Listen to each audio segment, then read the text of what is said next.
Hola a todos y a todas. Muchísimas gracias por estar aquí y principalmente también darle las gracias sobre todo a Eulalia, que sé que estás muy ocupada, Eulalia, y te agradezco muchísimo que estés aquí y tu disponibilidad a dar la charla. Perdón un segundito, Grisel, tú estás admitiendo a la gente, ¿verdad? Yo no tengo que estar admitiéndolo, ¿no? Correcto. Vale, perfecto. Gracias, mi amor. Bueno, pues entonces me gustaría hacerles una presentación de Eulalia primero.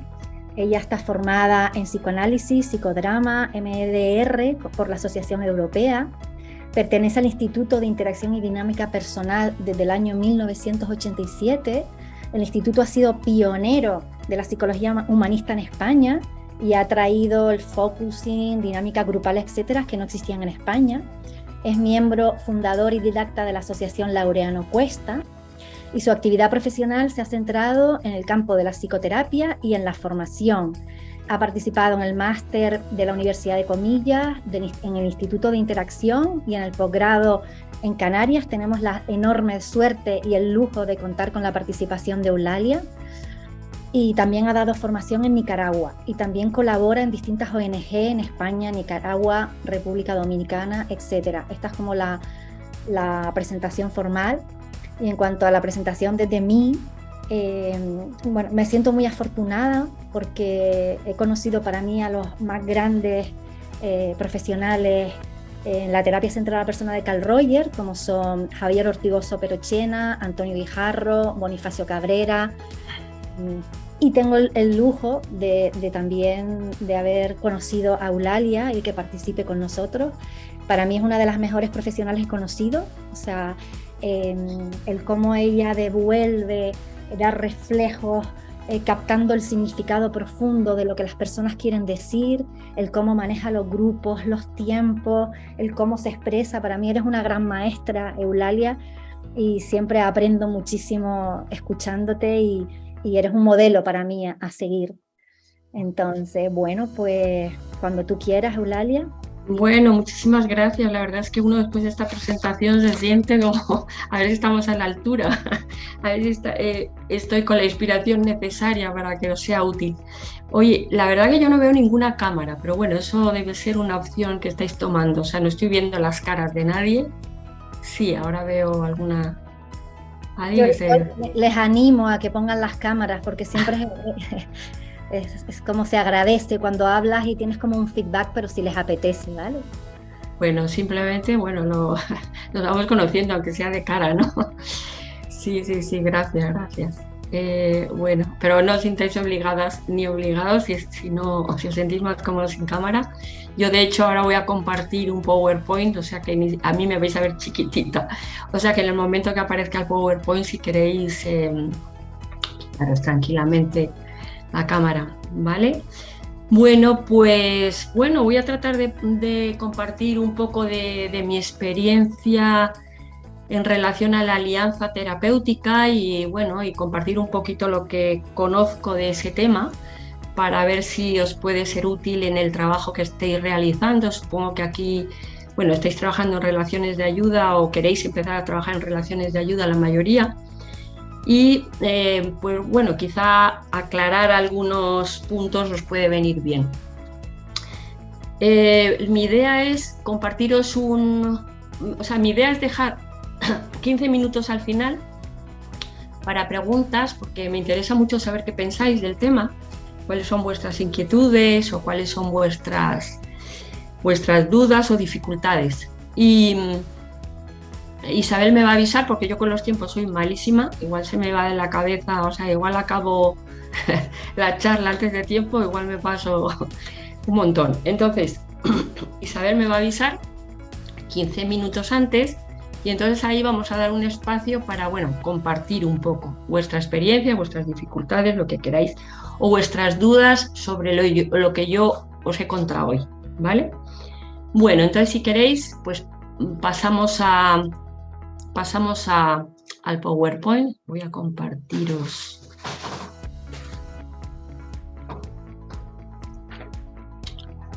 Vale, creo que se ve bien. Lo único, yo veo que la pantalla está tapando. ¿Vosotros veis bien, no? El PowerPoint. Sí, sí, la vemos bien, Eulalia. Sin problema, ¿no? Y no hay, la imagen no oculta el PowerPoint. No, Vale, la tienes ahí en un ladito. de acuerdo, de acuerdo. Bueno, pues lo que os voy a contar hoy es 5 puntos. Me conformaría con que os quedaran claros estos 5 puntos. Importancia en la alianza terapéutica, qué investigaciones hay detrás, que es un tema que se ha investigado ya mucho, cuáles son las aportaciones de Carl Rogers, porque en realidad mi formación es humanista, yo provengo de la psicología humanista y en concreto del enfoque centrado en la persona, y es desde ahí lo que os voy a contar. Vamos a hablar de las actitudes que Rogers propone y que ahora ya reconoce la ciencia como 3 actitudes esenciales para la creación de la alianza terapéutica y sus efectos en el cliente y el proceso terapéutico. Vamos a empezar por ver qué es la alianza terapéutica. Hay autores que la han estudiado mucho, no precisamente del enfoque centrado en la persona, pero de otras líneas, y lo que dicen de la alianza es que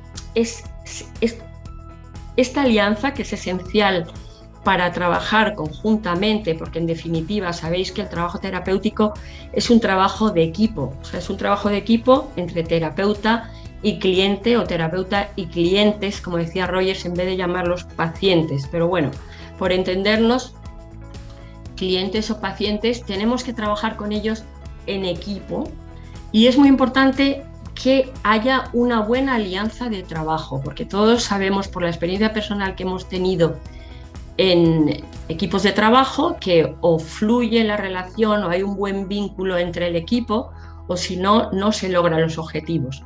Entonces, este autor, que es un autor clásico que ha definido la alianza terapéutica, dice que el vínculo es esencial para que se dé la alianza, que es de lo que vamos a hablar, el acuerdo respecto al método de trabajo y el acuerdo respecto a los objetivos. Creo que esos 2 puntos también son importantes, aunque hoy no los tratemos, pero evidentemente que si creamos un buen vínculo con la persona y no estamos de acuerdo con el método o los objetivos, ahí se va a dificultar, probablemente en un primer momento fluya, pero más adelante se va a dificultar el trabajo terapéutico. Los 3 elementos son importantes. Ahora de lo que vamos a hablar es del vínculo. Perdonad, porque ahora ya... A ver... que no me avanza el PowerPoint. Mira, esto es lo que a veces ocurre. Bueno. Perdonar un momento, a ver si vuelvo a conectar con... Porque no sé por qué de repente ha dejado de avanzar. Pues nada, se quedaba ahí como estancado. Bueno, pues esto ya sí que no sé por qué ocurre. Ay. Grisel, mira ahora.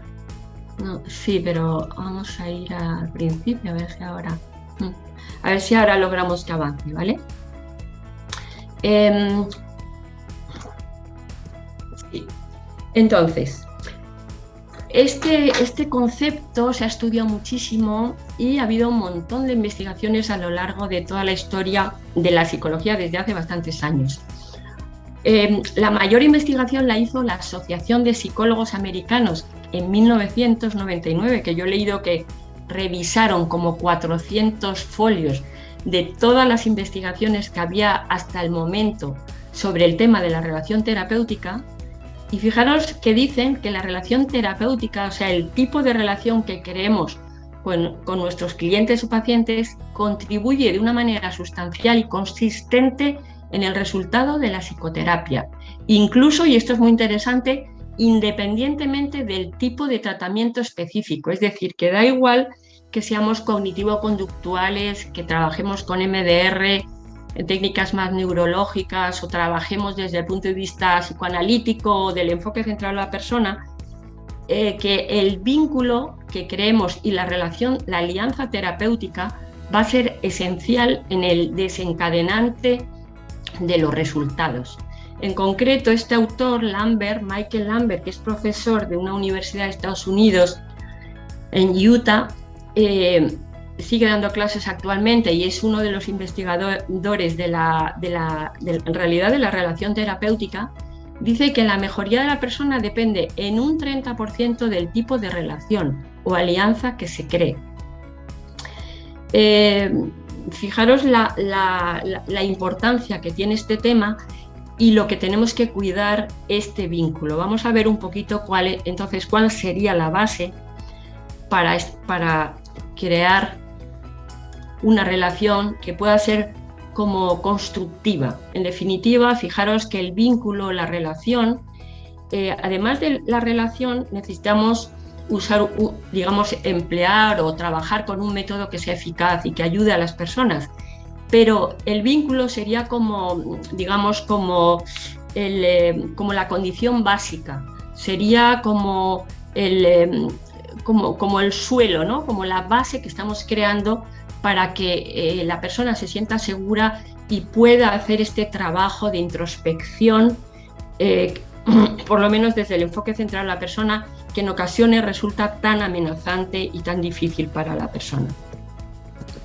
Ay, perdonad, es que no sé si se me bloquea porque me salen personas que necesitan ser admitidas. No sé si es por eso, pues sí que vuelve a bloquearse. Sí, me dice Grisel del COP sí. que se lo puedes mandar a ella si ves que...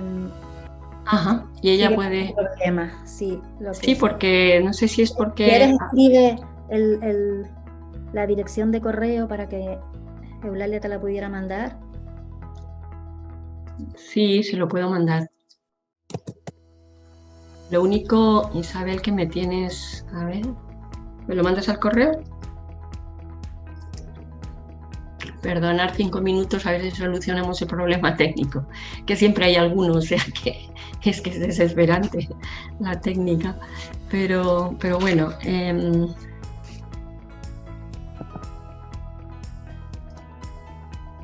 A ver si lo logramos.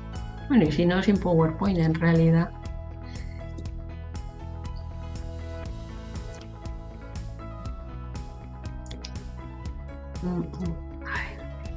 Ahora mismo no me ha llegado, Isabel. No me ha llegado, no sé si... Isabel, ¿tienes quitado el micro? Mira, administración@coplaspalmas.org.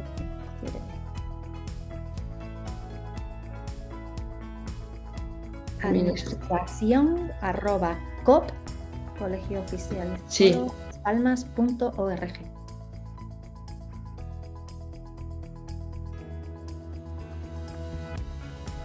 administración@coplaspalmas.org. Sí. Pues ahora en un segundo se lo mando y a ver.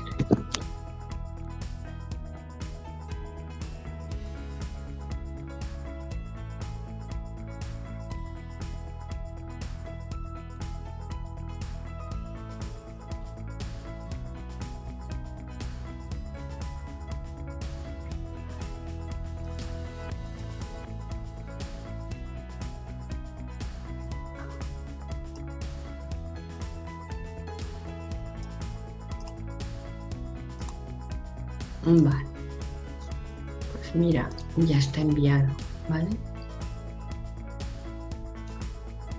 Bien, pues nada, si queréis seguimos y ella cuando lo tenga, pues ya lo puede abrir. Bueno, estábamos en el punto de la investigación, ¿no? La importancia de la investigación, es decir, en definitiva, que en este momento hay ya muchísimo aval científico a la idea de que el tipo de relación que establezcamos entre terapeuta y cliente o paciente va a influir de una manera muy decisiva, por lo menos hasta ahora que se haya estudiado, en un 30% en el resultado final. Este autor, como os decía, dice que el 30% del resultado tiene que ver con el tipo de alianza terapéutica.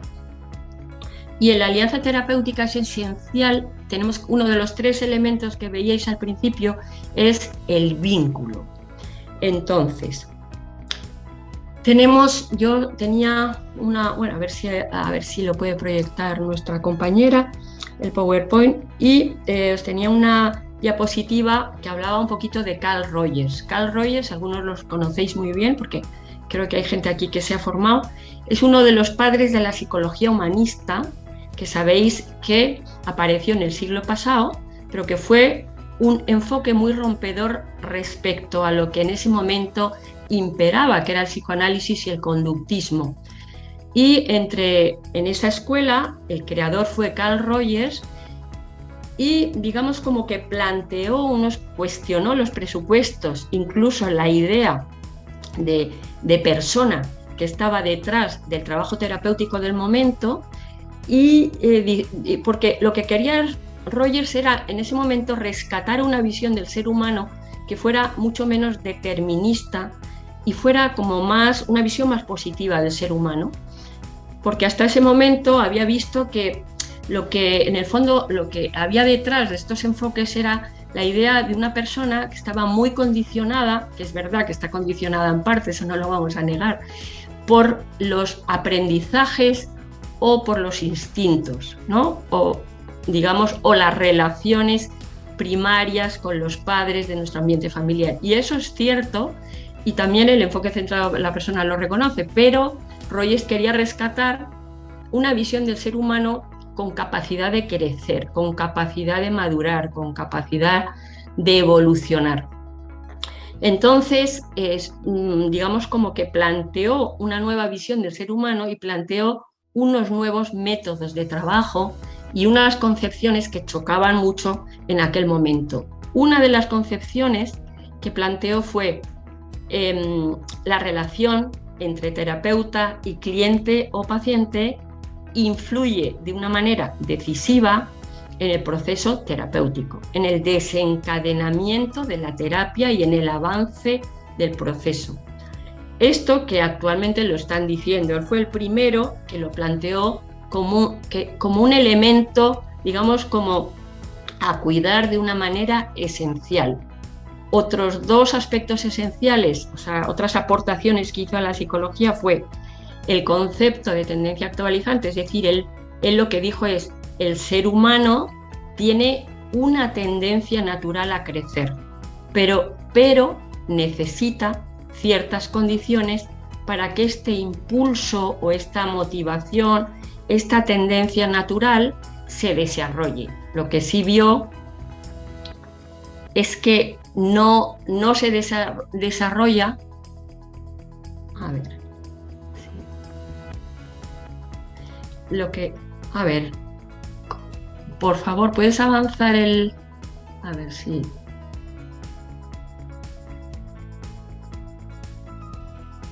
Sí, un poco más. Ahí, bueno, no, puedes avanzar un poco más. Estos son algunos de los principios claves, lo que os comentaba hace un momento, que la persona es única, es decir, cada persona tiene una manera propia de percibir la realidad, de experimentarla, y eso es a partir de ahí con lo que tenemos que trabajar. Luego, el ser humano tiende al crecimiento, lo que os decía hace un momento, lo que llamó tendencia actualizante. Otro de sus presupuestos o principios es que trabaja con la experiencia y en concreto considera que el avance terapéutico tiene mucho que ver con la consciencia de la experiencia interna, del mundo interno. Y también parte de unos valores que es el respeto a la libertad y a la responsabilidad de la persona. Es decir, que partimos de una base ética, digamos, de valores en el que es la persona la que va a tomar su propio camino. Nosotros vamos a ayudar a entrar en toda esa parte que le está frenando todos esos bloqueos o dificultades, pero tenemos que respetar la decisión y la elección de cada persona. A ver si puedes avanzar, no sé si soy yo. Vale.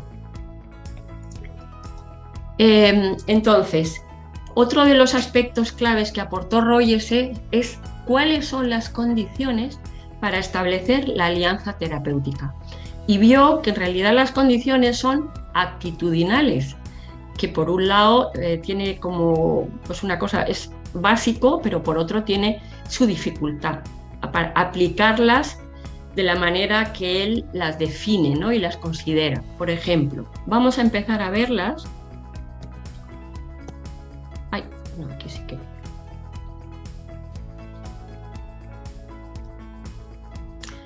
Creo que puedes avanzar, no sé si es... Sí, perfecto. Vamos a empezar por la congruencia. La congruencia, que es sinónimo, sabemos todo lo que es ser congruentes, pero él la definió de una manera muy concreta. Dijo que era sinónimo de sinceridad, transparencia, coherencia, genuinidad. Su definición es estar bien comunicado con uno mismo para poder estar bien comunicado con los demás. A lo mejor luego después en el debate que tengamos o en las preguntas que hagáis, sería una buena pregunta. ¿Creéis que para ser congruentes debemos estar bien comunicados con nosotros mismos? Esa sería una pregunta que os haría, porque Rogers consideraba que es importantísimo que como terapeutas nos trabajemos, es decir, hagamos un trabajo también de tomar conciencia de quiénes somos, de trabajar en la integración de nuestro mundo interno, nuestras necesidades, sentimientos, nuestra experiencia interna, porque al final eso es lo que nos va a permitir esa congruencia ante los pacientes o clientes y, por supuesto, que lo que nos va a permitir una buena conexión y comunicación con los demás, ¿no? Vale. Sí. Entonces, la congruencia abarca 4 niveles. Por una parte está todo mi mundo interno emocional, que tiene que ver con sentimientos, necesidades, deseos, valores, intereses, actitudes, opiniones, etcétera. Tiene que haber una conciencia de ese plano, porque en realidad si vivimos solo a través del pensamiento o a través de la conducta, esto ocurriría que no se produciría ese nivel de coherencia que es tan esencial, y tiene que existir la conciencia de este mundo interno, tiene que haber una coherencia entre ambos y tiene que haber una coherencia, esto sería como, digamos, de cada persona hacia adentro, es decir, coherencia entre la conciencia de lo que yo experimento, y de cara hacia afuera tiene que haber coherencia en que lo que siento esté de acuerdo con lo que expreso, ya sea verbal o no verbalmente, y que lo que expreso tenga que ver con cómo me comporto, es decir, con mi conducta. Lo ideal sería que hubiera un acuerdo entre los 4 planos, pero por supuesto que la expresión verbal tiene grados, o sea, no siempre debemos expresar todo lo que sentimos, por supuesto, ¿vale? Y la conciencia del mundo interno también tiene grados, porque ya sabemos que es difícil nuestra conciencia de lo que experimentamos está muy limitada por el inconsciente, ¿no? Hay cantidad de veces que no sabemos qué necesitamos, qué sentimos, por qué nos sentimos mal, y nos cuesta acceder a realmente qué es lo que nos está pasando, ¿no? Hay que hacer un trabajo de deseo, o sea, deseo de cada uno de enfrentarse con su verdad emocional y de reconocimiento o de deseo de encontrarse con su verdad, diría yo, ¿no? Pero que no siempre es fácil. Pero desde el punto de vista de Rogers, la congruencia, el trabajo que tenemos que hacer tiene que ir en esa línea. ¿Cómo se expresa la congruencia en la relación terapéutica? Tenemos que relacionarnos con los clientes o pacientes libres de roles o máscaras. Debe ser de persona a persona. Es decir, que yo sienta un interés genuino por la persona, por lo que me cuenta, por el mundo interno de esa persona, y que digamos que eso sería como lo esencial. Y en segundo lugar estaría la expresión de mis sentimientos, experiencias. Diríamos que no es imprescindible para que se produzca el avance terapéutico, pero en ocasiones podría ayudar. Si puedes avanzar. Bueno, todos sabemos lo que es no ser congruentes si sabemos el malestar que crea estar con personas que nos están diciendo algo y que estamos experimentando que su realidad emocional está siendo otra, ¿no? ¿Por qué se produce? Por distintos motivos. Algunos se producen entre el primer y el segundo nivel que habéis visto, es decir, la persona no es consciente realmente de lo que experimenta o de lo que siente, y igual pues distorsiona la comunicación de cara a los demás. En otras ocasiones, la persona, siendo consciente, se falsea y entonces se producen dificultades en la expresión, ¿no? En vez de hablar de los sentimientos o de lo que uno necesita, resulta que habla haciendo juicios de valor sobre los otros. Igual a veces se expresa más de lo que en realidad es necesario por falta de empatía con los demás. O a veces hay personas que se bloquean y tienen una dificultad muy grande, son muy inexpresivas, hay una desconexión grande y uno no percibe realmente qué es lo que están sintiendo, qué es lo que están necesitando de ti, ¿no? Esto produce mucha inseguridad y es muy amenazante. O sea, una de las bases de la alianza terapéutica es sentir que estamos delante de una persona que sea congruente, que lo que expresa sea realmente sentido, no sea una máscara, no sea un rol, no sea en cierta forma un engaño, ¿no? Porque podría llegar a ser un engaño. Vamos a pasar a la empatía. Fijaros que la empatía es una de las actitudes que para mí son fundamentales, porque ya la inteligencia emocional, ¿no? Toda la ciencia que hay sobre inteligencia emocional lo ha dicho, es la base de la compasión, es la base del entendimiento entre los seres humanos, es la base de la superación de los conflictos y en el fondo es como la base de lo que Rogers decía, la revolución silenciosa, ¿no? Que otro mundo es posible. O sea, si realmente educáramos a los niños en la empatía desde chiquititos y en estas actitudes y cada uno de nosotros transmitiéramos estos conocimientos y creáramos grupos, lugares de encuentro desde la empatía, que por cierto en Estados Unidos se están dando muy interesante, una cosa que se llama círculos de empatía, simplemente ofrecer espacios en donde la gente de distintas partes del mundo se escuche con empatía. Realmente, pues eso daría lugar yo creo que a un mundo bastante más evolucionado y donde nos sentiríamos más cómodos.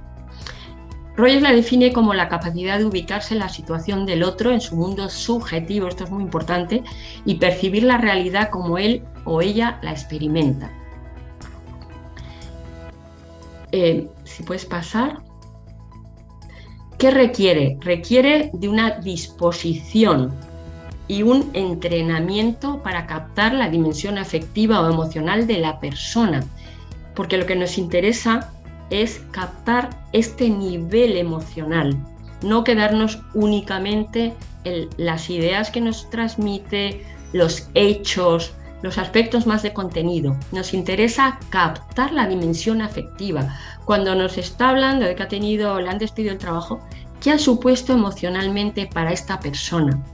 Cuando alguien nos dice que ha perdido una oportunidad profesional, una amistad, ha tenido cualquier tipo de trauma, ¿qué ha supuesto desde el punto de vista emocional? Esta no es nuestra forma natural de escuchar, salvo algunas personas que tienen este don y que espontáneamente y naturalmente les surge, ¿no?, establecer relaciones de una forma muy empática. Pero la mayoría de las personas tenemos que trabajar en esta habilidad o esta actitud. Se requiere hacer silencio interior y, en cierta forma, esto de atención plena lo he añadido esta mañana, porque hablando con una alumna me he dado cuenta que es que en realidad los que escuchamos de esta manera, al final estamos en el aquí y en el ahora con una atención plena en la persona que nos está hablando. Por eso requiere un cierto entrenamiento. Percibir el mundo interno del otro desde su marco de referencia sin proyectarme ni identificarme. Entonces, como os decía, ¿qué aspectos tenemos que empatizar? En cualquier comunicación vais a encontrar que la persona mezcla los datos, los hechos, y a veces las cifras. Es decir, todos estos datos, todos estos aspectos son más del contenido, de contenido lo llamamos. Pero mezclado con todo esto está la experiencia emocional que es la que en realidad a la persona le importa sentirse escuchada, sentirse comprendida con empatía. Y esta experiencia emocional incluye necesidades, deseos, sentimientos, valores, actitudes, intereses, etc. Tenemos que centrar nuestra atención en este plano. ¿Cómo transmitirla en la relación terapéutica? La empatía tiene grados, hay una empatía muy básica que podríamos expresarla a través de nuestra expresión corporal y a través, en la segunda y tercera flecha, lo tenéis, haciendo reformulaciones de lo que le escuchamos. De alguna manera, lo que decía Rogers es que lo importante es que la actitud, además de experimentarlas como terapeuta, tenemos que poder, traducirla, expresarla. A la persona le tiene que llegar que le estamos escuchando con empatía. La única manera que tenemos es a través del lenguaje corporal, por supuesto, y a través de las palabras. Entonces es muy importante que hagamos reformulaciones, pequeños resúmenes, reiteraciones de lo que vas escuchando. Es una manera de manifestar que realmente te estoy siguiendo, estoy comprendiendo en profundidad y no estoy juzgando lo que me compartes.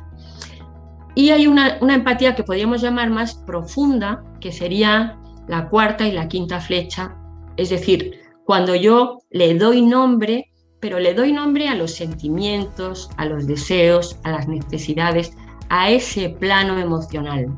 Y hay incluso un nivel más profundo que Rogers le llamaba elucidación de empatía profunda, que es cuando realmente estamos tan involucrados en escuchar de qué me está hablando, cómo se experimentó esta persona cuando le despidieron del trabajo, qué supuso para él o para ella, que somos capaces de captar los significados profundos que están incluso debajo de las palabras.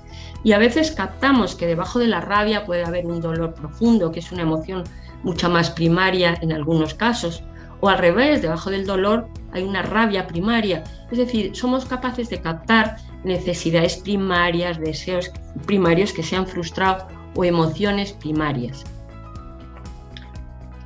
¿Con qué obstáculos nos encontramos? Nos encontramos con muchos, estos son algunos, puede haber muchos más que a mí se me hayan pasado, ¿no? Pero a veces es pues como que no me interesa especialmente el mundo de las emociones, en cuyo caso a lo mejor nos tenemos que plantear otra profesión. A veces es por nuestra impaciencia, rasgos de personalidad, por prejuicios, hacemos juicios de valor antes de tiempo, por ruidos internos, a veces escuchando se nos activan nuestros propios asuntos no resueltos o nuestras propias experiencias que tenemos que ser conscientes para poder silenciarlo y seguir escuchando. A ver, puedes avanzar. Vale, eso respecto a la empatía. Pasamos a la tercera actitud, que fijaros, esta es, diría yo que, bueno, junto con las demás, pero para mí la aceptación es una de las actitudes que más influye en la seguridad. Influye en la seguridad psicológica de la persona que tenemos enfrente. Cuando realmente yo no me siento aceptada, y eso se percibe por el lenguaje no verbal, aunque la persona no me diga nada, no me siento aceptada por la persona que tengo enfrente, es que me siento amenazada. Es decir, nadie en condiciones de falta de aceptación puede abrirse, puede compartir, puede indagar en sus dificultades, en sus conflictos, en aspectos de su mundo interno que a veces son muy amenazantes. Es decir, la aceptación, y esto muchísimos autores, no solo Royce lo dicen, es la base de la seguridad psicológica, y la seguridad psicológica es la clave para que nuestras defensas empiecen a bajar y se produzca este trabajo terapéutico. ¿Qué es la aceptación incondicional?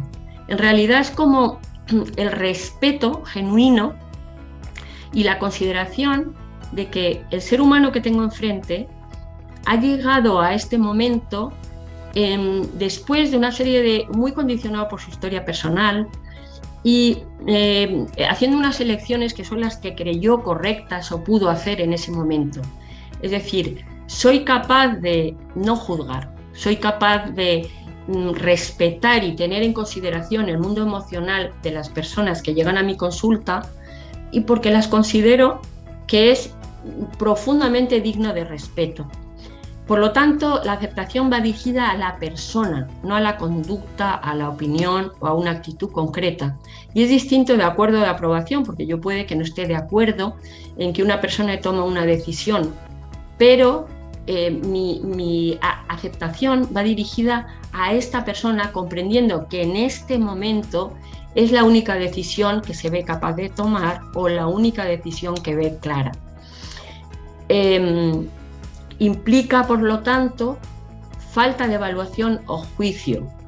Esto es complicado de desarrollar, creo que es una de las actitudes que nos tenemos que poner como tarea de por vida, porque también es la base del encuentro, es la base del encuentro con las diferencias en los seres humanos, ¿no? Y con la diversidad, y es la clave, por supuesto, del trabajo terapéutico. ¿Cómo podemos transmitir la aceptación en la relación terapéutica? Ya os digo que esto básicamente es a través del lenguaje no verbal, porque en una relación en donde se percibe de una manera tan sutil qué es lo que está pasando con la otra persona, tanto por parte del terapeuta hacia el paciente o cliente como al revés, es esencial que lo sintamos de verdad, que esta aceptación sea totalmente sincera y evitando el juicio de valor. El juicio de valor despierta un montón de amenazas y de inseguridad y lleva a la persona no a abrirse precisamente, sino a cerrarse, a ponerse a la defensiva. Obstáculos, como os decía, hay algunos de los obstáculos que se me ocurren, puede haber muchos más, pero muchas veces la falta de aceptación procede, tenía que haberlo puesto en otro orden en realidad, de la falta de aceptación de uno mismo. Es decir, por eso es tan importante el trabajo de cada uno de los que queremos ayudar a otras personas, que trabajemos en terapia con nosotras mismas o con nosotros mismos, porque se requiere un trabajo personal de aceptar quién soy, de aceptar cuál es mi mundo emocional, cuáles son mis actitudes, cuáles son mis intereses, mis valores, mis prioridades en la vida, ¿no? Eso es un trabajo esencial que desde esta perspectiva hay que hacer. También puede ser por intolerancia, ¿no? Por rasgos de personalidad, por prejuicios, por creencias rígidas. A veces uno tiene unos valores y se encuentra con clientes que tienen otro tipo de valores y se produce como una especie como de rechazo, ¿no? Como que te chirría, realmente chirría los valores de la persona y los tuyos, y tenemos que ser capaces de estar un poquito como por encima, entendiendo que los valores son muy personales y también son producto de la historia vital. Y siempre que no sea algo que realmente nos produzca un rechazo tan enorme que entonces tendríamos que derivar a esta persona, ¿no? A un compañero o compañera que trabaje con más aceptación, hay que cuestionarse desde dónde me surge a mí el rechazo, ¿no? A lo mejor surge de la dificultad que yo tengo de aceptar aspectos propios. Entonces, ¿cómo podemos practicar la aceptación en la relación terapéutica? Pues lo que os decía ahora, ¿no? Transformando las propias experiencias y facetas, escuchando sin prejuicios, sin esquemas preconcebidos, escuchar como si todo fuera nuevo, ¿no?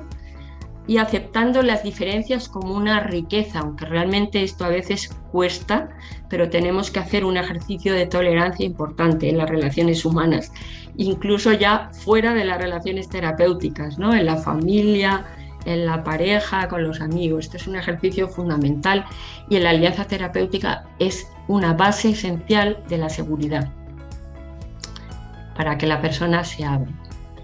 Aquí tenéis un pequeño esquema de cómo transmitir las actitudes.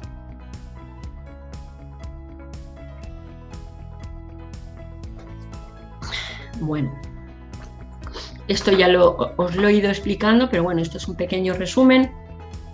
Si quieres avanzamos, porque no creo que se me vaya la hora. Entonces, ¿Cuál es el efecto de estas actitudes?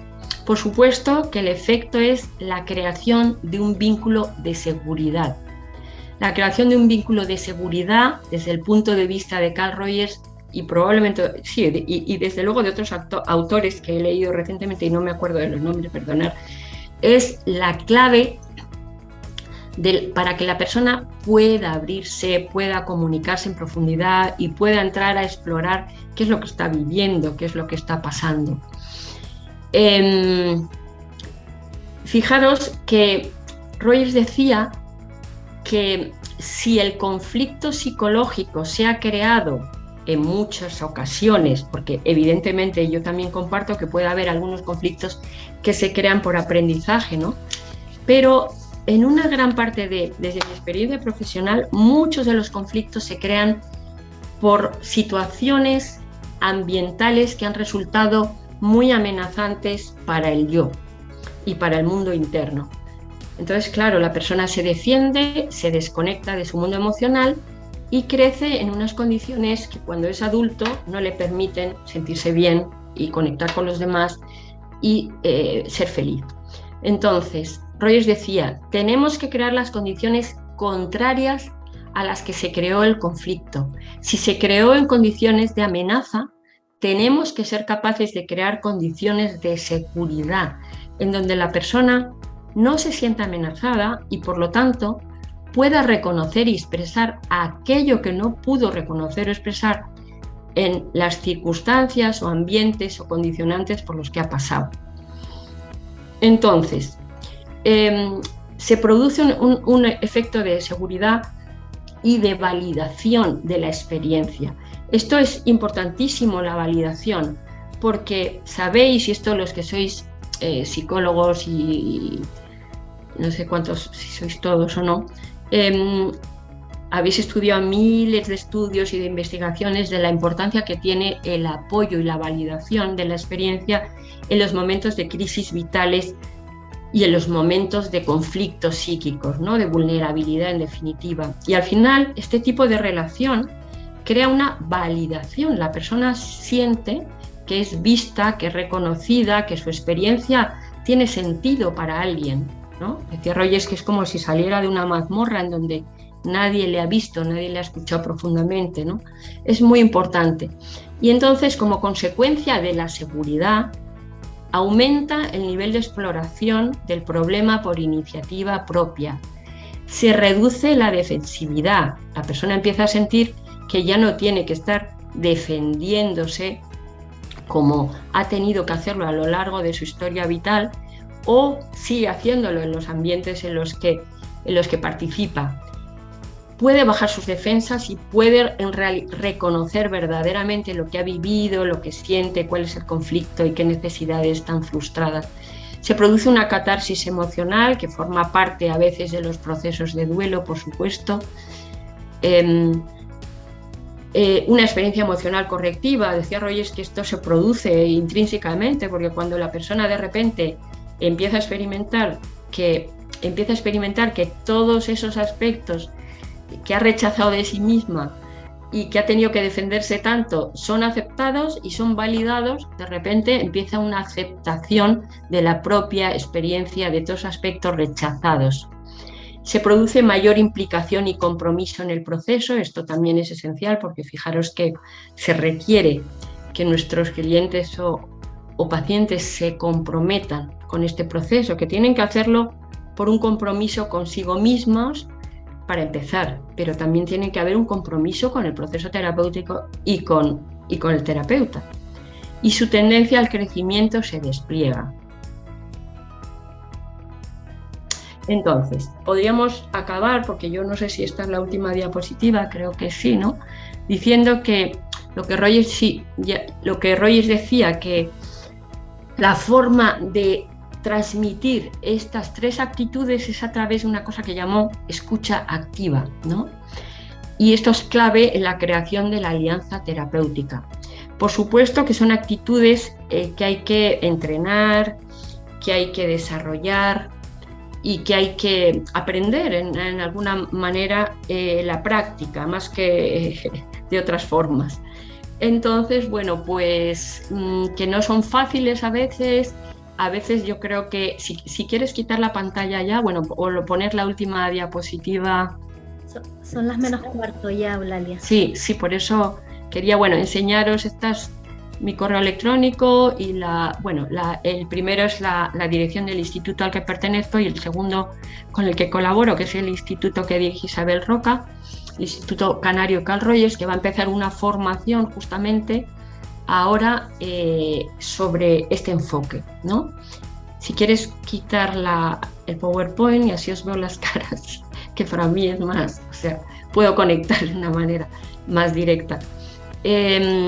Entonces, bueno, pues lo que os decía, que efectivamente, no sé si ahora me decís cómo os ha llegado todo esto, las actitudes a veces no son fáciles, hay actitudes mucho más difíciles que otras para cada persona, pero requieren de un entrenamiento, requieren de una práctica y de un aprendizaje. Entonces, bueno, aprovecho para presentar el curso de Isabel, que va a empezar recientemente pronto, un curso sobre el enfoque centrado en las personas en el que se aprenden todas estas habilidades y esta forma de trabajo, pero desde la experiencia. Es totalmente experiencial, o sea, el 80% es práctica de trabajo terapéutico en entrevista individual y de grupo. Y bueno, pues Isabel y yo seríamos las profesoras y bueno, pues quien esté interesada que le escriba a Isabel que bueno, ahí tenéis, creo que no sé si he puesto tu correo. Bueno, pues lo puedes poner en el chat, Isabel, tu correo, si alguien quiere escribirte, o si no en la página web lo encontráis. Bueno, he aprovechado unos minutitos para la publicidad, que ya sabéis que eso siempre es una oportunidad cuando hay una ventana así. Pero nada, no quiero coger más tiempo para esto y quiero daros la palabra para pues, estos minutos, dudas, preguntas, o si queréis, impresiones, qué os ha hecho sentir, qué impresión, sí, que queréis compartir.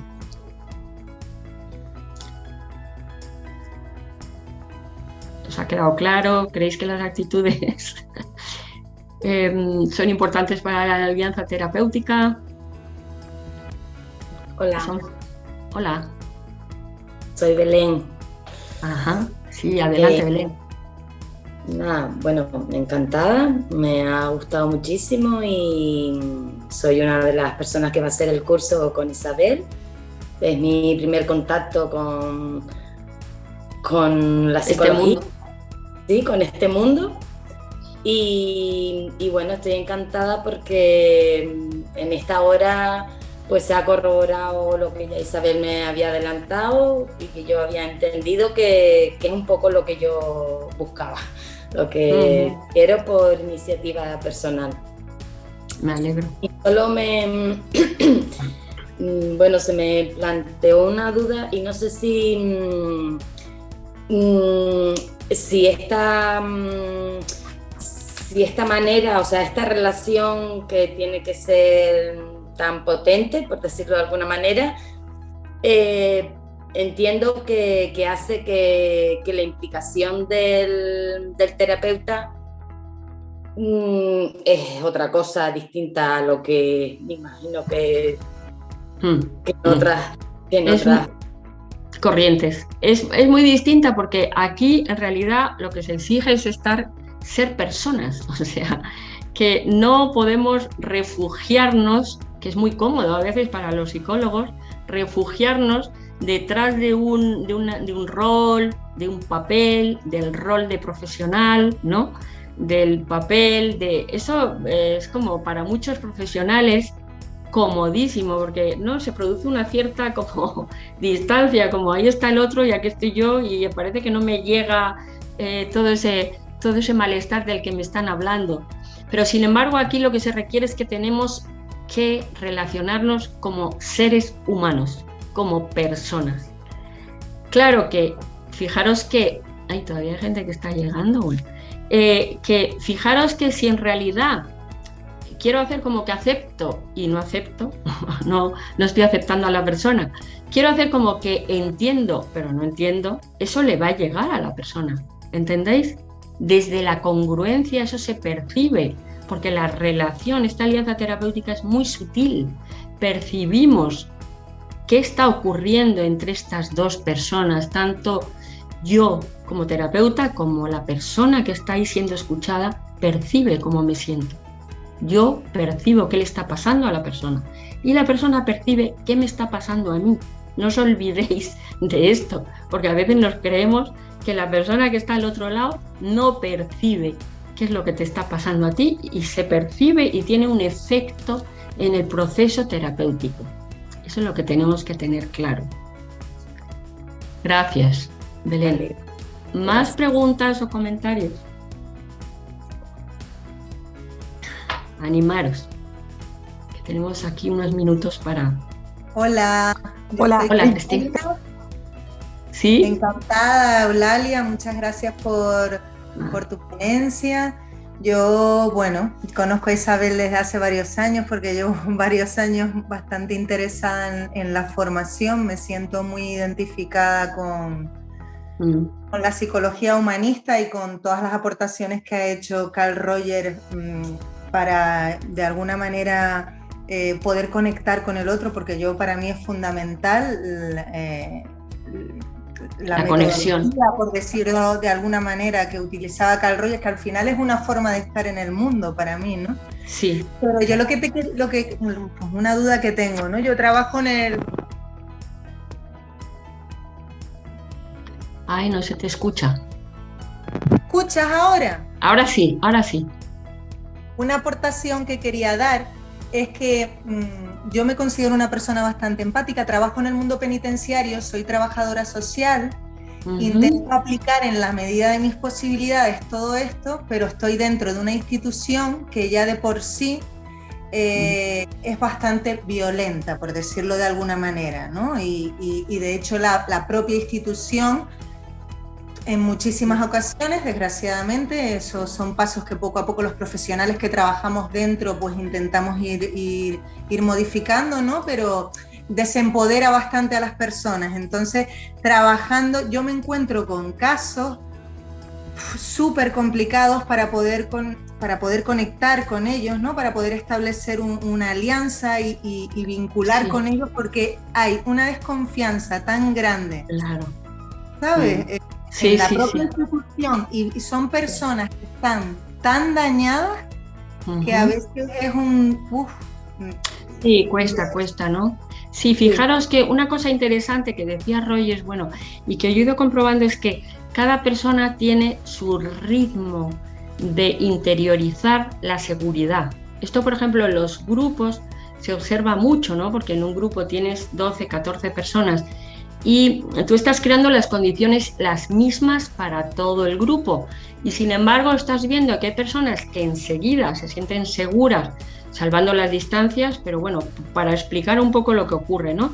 Que hay personas que se sienten rápidamente seguras y se empiezan a abrir, y otras personas que tardan muchísimo en sentirse seguras y poderse abrir. Entonces, si esto ocurre, fijaros, en un grupo en donde las personas no vienen y no están en una institución de esas características, por lo que puede llegar a ser ahí, me lo imagino, es muy complicado. Pero en el fondo lo que decía Rogers es, a lo mejor hay personas que necesitan más tiempo para ganar esa seguridad interna y poderse abrir, pero al final es un espacio que la persona es como que llega un momento en que las defensas empiezan a bajar, ¿no? Es como que llega un momento que se produce una combinación entre la necesidad de la persona para hablar, compartir sus dificultades, su problemática, y las actitudes o las condiciones que uno está ofertando, ¿no? Que llega un momento en que uno ya empieza a decir, bueno, esto parece que continúa, quizá puedo confiar. Quizá en tu caso también tienes que explicar, ¿no? Porque es ese entorno, entonces a lo mejor hay que explicar que lo que tú cuentas es confidencial, o sea, lo que te cuenten a ti va a ser confidencial. Es decir, que aparte de las condiciones de seguridad psicológica entre dos personas, tiene que haber condiciones de seguridad externas, ¿no? La confidencialidad es clave, ¿no? Eso también tenemos que plantearlo en los grupos, tenemos que plantearlo en las terapias al principio siempre, ¿no? La confidencialidad, o sea que hay condiciones de seguridad que también son externas, ¿no? o estar en un despacho que no se oiga afuera lo que estáis hablando. Hay una serie de condiciones físicas o externas que no nos podemos olvidar. Vale, sí, gracias. Gracias. Hay algunas personas que a lo mejor no venís de este enfoque central en la persona o no habéis tenido contacto y no sé si queréis decir cómo os ha llegado todo esto, si alguien quiere comentar o... Bueno, igual ha quedado todo tan claro. Isabel, Eulalia, buenas Jaime. tardes. Sí, perfectamente. Hola, un placer conocerte y felicito Gracias. al colegio por esta iniciativa y un fuerte abrazo y cordial saludo a todos los colegas. Tomé nota de una frase que comentabas al principio en una de tus primeras diapositivas donde mencionabas la libertad de rol. Y entonces me he quedado medio noqueado. Mi pregunta es clarita. ¿Cuánto de gruesa es la línea entre ser psicoterapeuta, trabajador social como la compañera que acaba de hablar, o psicólogo y la libertad de rol? No lo veo claro esa línea. Es que no sé, lo de No sé si me he libertad de explicado. rol, sí te he entendido, pero la palabra libertad de rol, no sé en qué contexto la he dicho, entonces como que ahora me he quedado un poco como descuadrada, no sabría... Yo la entendí como si fuera, es decir, estar a un mismo nivel con el cliente o con el paciente. Entonces, mi duda es, o sea, no lo cuestiono, simplemente mi duda es saber si la alianza terapéutica se ve reforzada estando a un mismo ras que el cliente o estando un mini peldaño por encima para que él sienta la ayuda de alguien que al menos en cuanto a formación está en condiciones para ayudarle. Por eso me quedé medio noqueado con lo de la libertad de rol.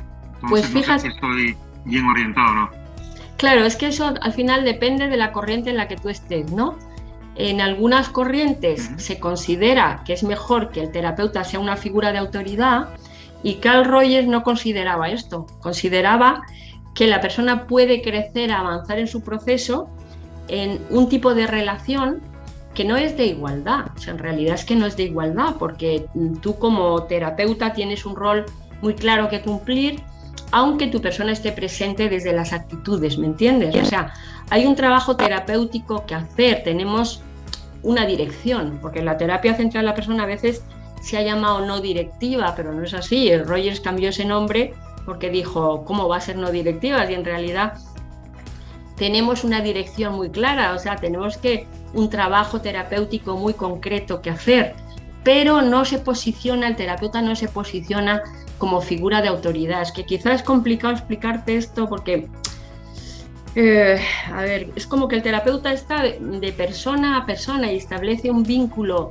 desde su persona con unas actitudes que tienen que ser sentidas, por lo tanto tienes que estar presente, pero y desde luego con unos objetivos muy claros, una perspectiva y unos fundamentos teóricos, una forma de trabajo, como una concepción del ser. Hay una serie de pautas desde las que vas a trabajar, por eso no es de igual a igual, y eso se va a ir transmitiendo a las personas que vienen a pedir ayuda a través de tu trabajo. Pero para eso, decía Rogers, no hace falta colocarse como figura de autoridad, ¿entendéis? No sé si a algunas personas le ayudaría tener a una persona como figura, un referente, como figura de autoridad, pero hay muchas personas que no les ayudan. Y mi experiencia es que lo que sí que ayuda es una persona que tengo enfrente que profundamente me está comprendiendo, está respetando y es congruente, no me está dando, o sea, no se está encubriendo detrás de un rol, no está poniendo una distancia, porque es que estamos trabajando con conflictos emocionales, ¿no? Estamos trabajando con una parte muy vulnerable de la persona. Entonces es tan importante la acogida, la cercanía, la sintonía desde este lugar empático, ¿no? Y el respeto a todo ese mundo que eso yo no sé. Sí, vale, perfecto. Gracias. Gracias. Isabel, creo que querías hablar, que levantaste la mano, ¿no? Isabel. Quita el micro, Isa. ¿No querías hablar? ¿No? Bueno, pues nada. Bueno, pues... Salud, ¿tú querías hablar? Sí, hola, buenas tardes, Eulalia, Isabel, Buenas y a tardes. todas las compañeras, hola. Yo es que con el compañero que ha comentado antes su duda, a mí me surgió, claro, me vino como un flash ahí, una afirmación que me entró en la cabeza, queriendo decir, la cliente o el cliente también se puede dar cuenta de los límites emocionales del terapeuta, por lo tanto, esa importancia de la congruencia, ¿no? Quiere decir que aunque una persona venga pidiendo ayuda a la terapia centrada a la persona o en esta corriente,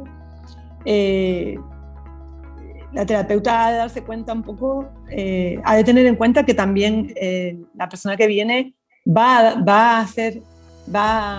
a percibir las posibles incongruencias y los miedos o los límites por eso de ahí la importancia de la relación entre iguales, ¿no? En ese sentido, no me va a inspirar confianza como cliente a mí acercarme a alguien que no está siendo franco conmigo, a lo mejor yo le planteo un problema de acoso laboral, por ejemplo, y mi terapeuta a lo mejor también está viviendo un problema de acoso laboral en su empresa, y yo le estoy viendo ahí un rollillo chungo, ¿no?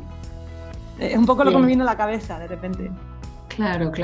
Sí que tenemos límites, por supuesto que sí, que por eso es tan importante hacer un trabajo terapéutico personal, quizá ya con esto podemos acabar, porque es la base de, al final, la eficacia de nuestro trabajo va a estar muy relacionada con también el vínculo, con lo que hayamos trabajado en nuestra historia personal, nuestros conflictos, para que no se nos estén activando según vamos escuchando, ¿no? Distintos problemas, ¿no? Que nos hablan de separación de pareja, y entonces a lo mejor nos conectamos con nuestra propia separación.